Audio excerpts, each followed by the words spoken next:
আপনি যখন সফল হবেন তখন আপনার থেকে পরামর্শ নিতে আসবে, আর আপনি যখন ব্যর্থ হবেন তখন মানুষ আপনাকে জ্ঞান দিতে আসবে।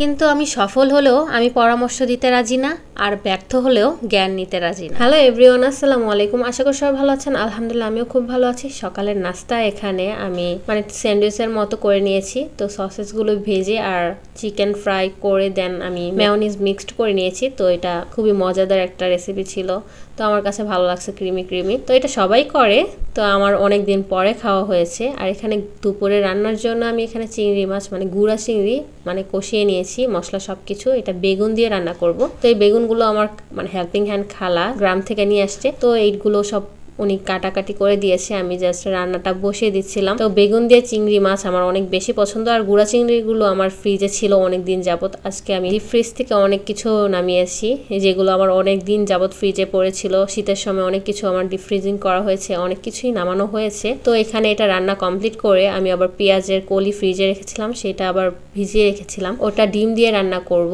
আর এখানে বেগুনের তরকারির কালারটা খুব সুন্দর আসছে, তাই না? আমার কাছে খুবই মজার লাগে বেগুনের তরকারি। আর খালা যেহেতু গ্রামের থেকে লাল শাক, পালং শাক এগুলো এনেছে, আমার লাল শাক বাছা শেষ, তো খালা এখানে পালং শাকটা বেছে দিচ্ছিল আমাকে।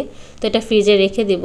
আর লাল শাকও আমার প্যাকেটিং করে ফ্রিজে রাখা শেষ, ওটা আমার ভিডিও করা হয়নি। আর এখানে পেঁয়াজগুলো ভেজে নিচ্ছি, আর এই তো পেঁয়াজের কলি এটা দিয়ে তারপরে মশলা কষিয়ে নিব, তারপর ডিম রান্না করব এটা দিয়ে। তো পেঁয়াজের কলি দিয়ে ডিম রান্না করে খেয়েছেন আমাকে কমেন্ট করে জানাবেন, আমার কাছে অনেক বেশি পছন্দ। আচ্ছা, কোনো সফল ব্যক্তিকে যদি আমি অনুকরণ করে চলি বা তার মতোই করে চলার চেষ্টা করি, যে আমি যদি তার মতো চলি তাহলে আমি সফল হব, বা সে যেভাবে চলেছে ওইভাবে চললে আমিও সফল হব, সেটা কি আপনারা একমত? যে এটা কি সবসময় সবার দ্বারা সম্ভব? কখনোই সম্ভব না। আমি মনে করি আমার লাইফে আমি যতটুকু বুঝেছি, কখনো কারো মতো হওয়া সম্ভব না।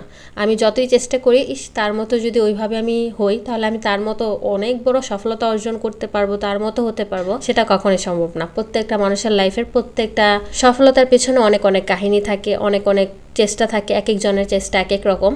তো কখনোই কারো মতো হওয়া যাবে না। আর আমি কখনো কোনো সফল ব্যক্তির পরামর্শ নিতে রাজি, কারণ এটা কখনোই সম্ভব না। আর আমার জানা মতে কোনো সফল ব্যক্তি কখনোই কাউকে পরামর্শ দেয় না। আমি যতটুকু দেখেছি আমার লাইফে, অনেক ওমেন্স দেখেছি অনেক সফল, কিন্তু তারা কখনোই পরামর্শ দেয় না, শুধু জাস্ট কিছু মোটিভেটেড কিছু কথা অবশ্যই বলে যাতে ইন্সপায়ার হতে পারে।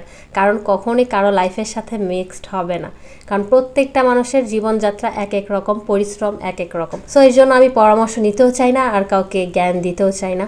যাই হোক, এখানে আমি মুরগির মাংস রান্না করেছি খুব অল্প পরিমাণে মিষ্টি কুমড়া দিয়ে, কারণ আমার কয়েক টুকরো মিষ্টি কুমড়া আমার ডিপ ফ্রিজে ছিল। তো ভাবলাম সবাই তো দেখি মিষ্টি কুমড়া দিয়ে রান্না করে মুরগির মাংস, তো খেতে কেমন হয়। তো মিষ্টি কুমড়ার পরিমাণটা যেহেতু কম ছিল, তো ঝোলের সাথে মিক্সড হয়ে গেছে। তো তারপর কিছু আস্ত ছিল, খেতে তেমন খারাপ না, মজারই ছিল। আমি নেক্সট বার আবার রান্না করবো। সো আজকের ভিডিও পর্যন্ত সব ভালো থাকবেন, সুস্থ থাকবেন। আল্লাহ হাফেজ।